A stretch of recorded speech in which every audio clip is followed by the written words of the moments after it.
ચાલો. Good afternoon friend. કેમ છો બધા? મજામાં?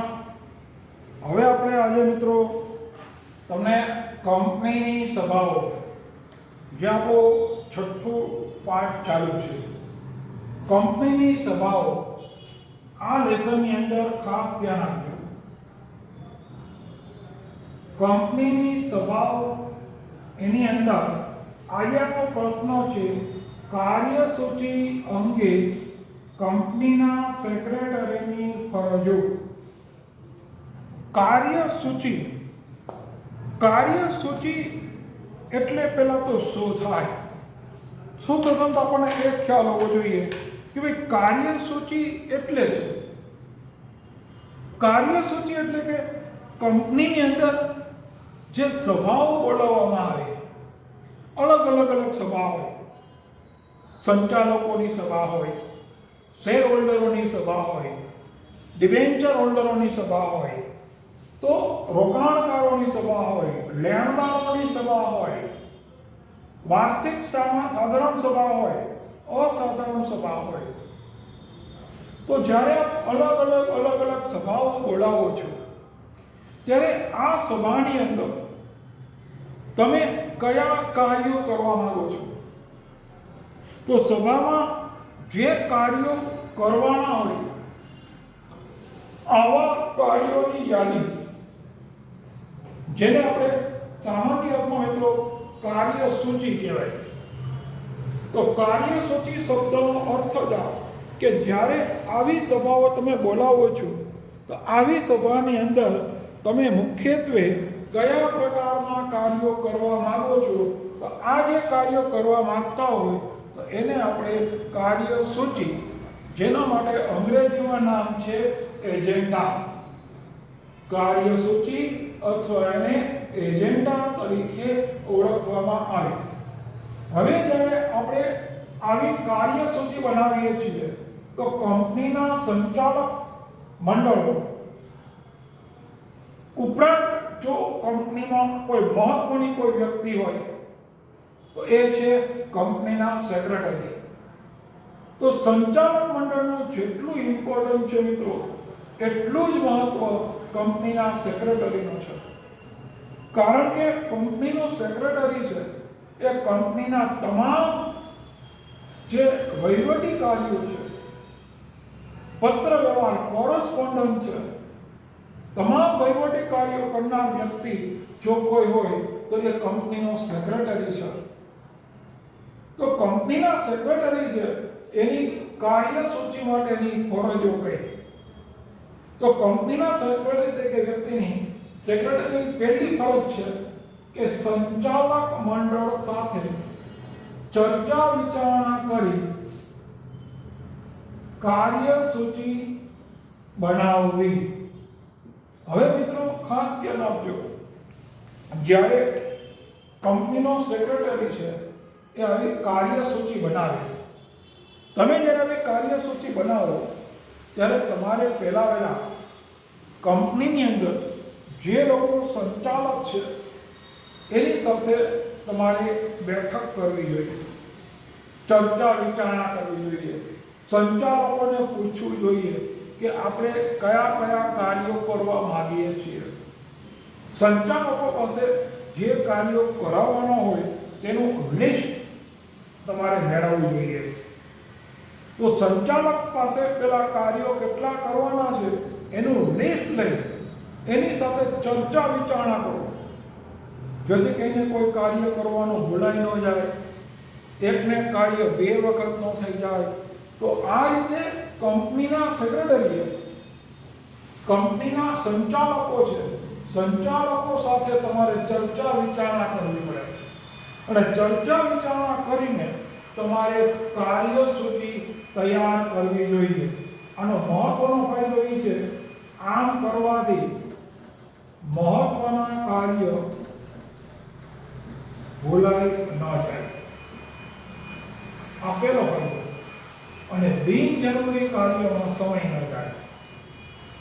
બિનજરૂરી કાર્યોમાં સમય ન બગડે. આનો મોટામાં મોટો ફાયદો બે વસ્તુનો મળે. કે તમે કોઈ પણ બાબતની ચર્ચા વિચારણા કરો, એકબીજા સાથે મંતવ્ય જાણો, સંચાલકોના અભિપ્રાયો લો અને તમે કાર્યસૂચિ બનાવો. એના મોટા બે ફાયદા. પહેલો ફાયદો કયો?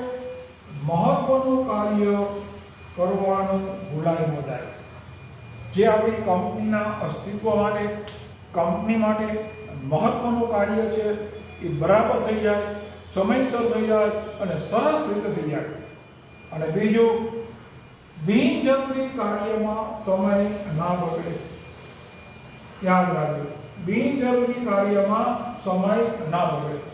ઘણી વખત આપણે એવું બને છે મિત્રો કે જે મહત્વની બાબત છે એમાં ધ્યાન આપવાને બદલે આપણે બિનજરૂરી અને જેનું કોઈ ઇમ્પોર્ટન્ટ નથી, જેનું કોઈ તમારા માટે મહત્વ નથી એવી બાબતમાં આપણે સમય છે એ વધારે પસાર કરીએ છીએ. તો આવી બિનજરૂરી બાબતમાં તમે સમય બગાડો તો તમારા માટે મહત્વનું કાર્ય ભૂલાઈ જાય છે અને તમારા સમય, શક્તિ અને નાણાં ત્રણેયનો દુર્વ્યય થાય, ખરાબ ઉપયોગ થાય. તો તમારે પહેલો જ યાદ રાખવાનો ફરજ નંબર 2, કાર્યસૂચિની પદ્ધતિ નક્કી કરવી. કાર્યસૂચિની પદ્ધતિ કઈ? તમે સભા બોલાવો છો, તમે જે કાર્ય કરવા માંગો છો એ કાર્ય કરવા માટેની પદ્ધતિ કઈ? તમે ઉદાહરણ આપો. માની લો કે આપણે વસ્તુનું ઉત્પાદન કરવું છે, તો ઉત્પાદન કરવા માટે 2 પદ્ધતિ છે: શ્રમ પ્રધાન, મૂડી પ્રધાન. જો તમે વસ્તુનું ઉત્પાદન કરવા માટે યંત્ર સાધનનો વધુ ઉપયોગ કરવા માંગતા હો તેને મૂડી પ્રધાન ઉત્પાદન પદ્ધતિ કહેવાય.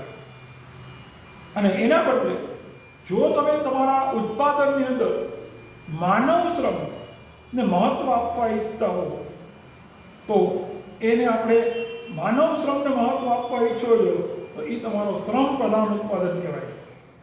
તો મિત્રો, તમારે યાદ એટલું રાખવાનું કે કાર્યસૂચિની પદ્ધતિ કઈ.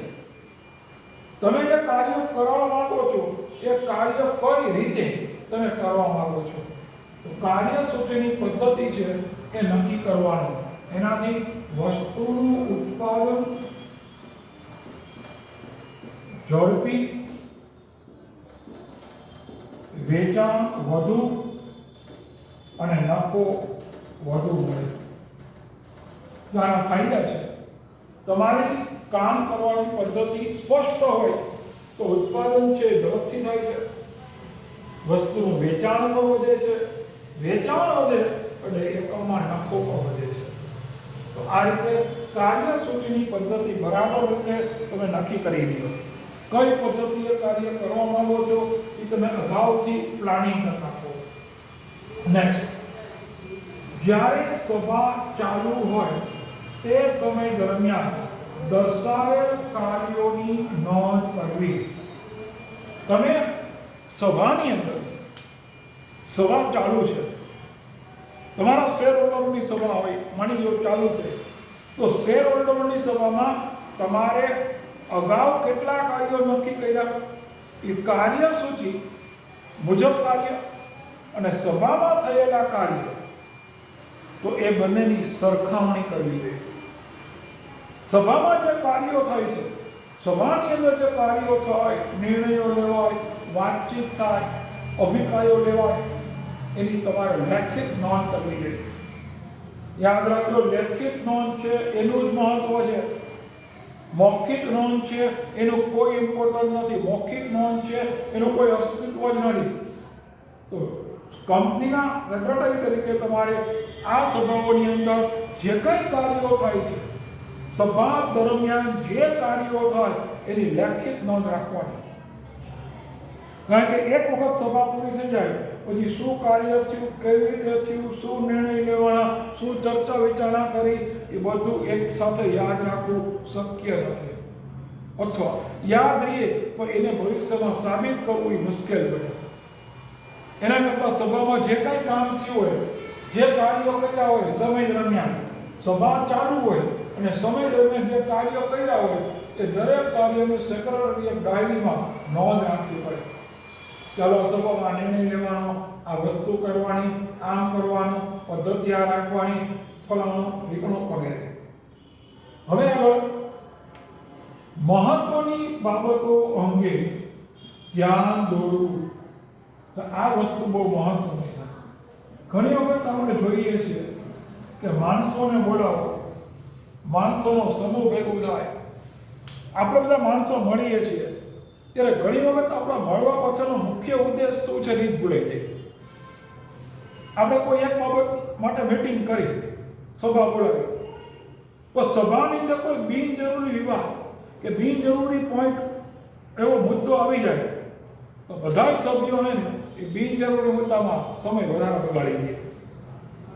જે મહત્વની બાબત છે, જરૂરી બાબત છે, એને તરફ પોતે દુર્લક્ષ છે, એને ધ્યાનમાં ન લે. તો મિત્રો, તમારે ધ્યાન રાખવાનું કે જ્યારે સભા ચાલુ હોય તો કંપનીના સેક્રેટરીએ સતત ધ્યાન રાખવાનું કે સભાની અંદર મહત્વની બાબત છે એની અંદર સૌથી પહેલા સભાસદોને, સભ્યોને જાણ કરી દેવાની કે આપણે આ સભા બોલાવવા પાછળ આપણો મુખ્ય હેતુ શું છે. સભા તમે બોલાવો છો એમાં સૌથી મહત્વની બાબત કઈ છે. શેરહોલ્ડરોની સભા હોય માની લો, તો એમાં તમારે ડિવિડન્ડ નક્કી કર્યું હોય તો ડિવિડન્ડ કેટલું આપવું એની સ્પષ્ટતા એની મહત્વની બાબત છે. ડિબેન્ચર હોલ્ડરની સભા હોય તો ડિબેન્ચર હોલ્ડરને ક્યારે નાણાં પરત કરવા અને ડિબેન્ચર હોલ્ડરને કેટલા ટકા વ્યાજ આપવું એ એના માટે મહત્વની બાબત છે. તો આવી જે બધી મહત્વની બાબતો છે એનું સભા દરમિયાન તમારે ધ્યાન રાખવાનું.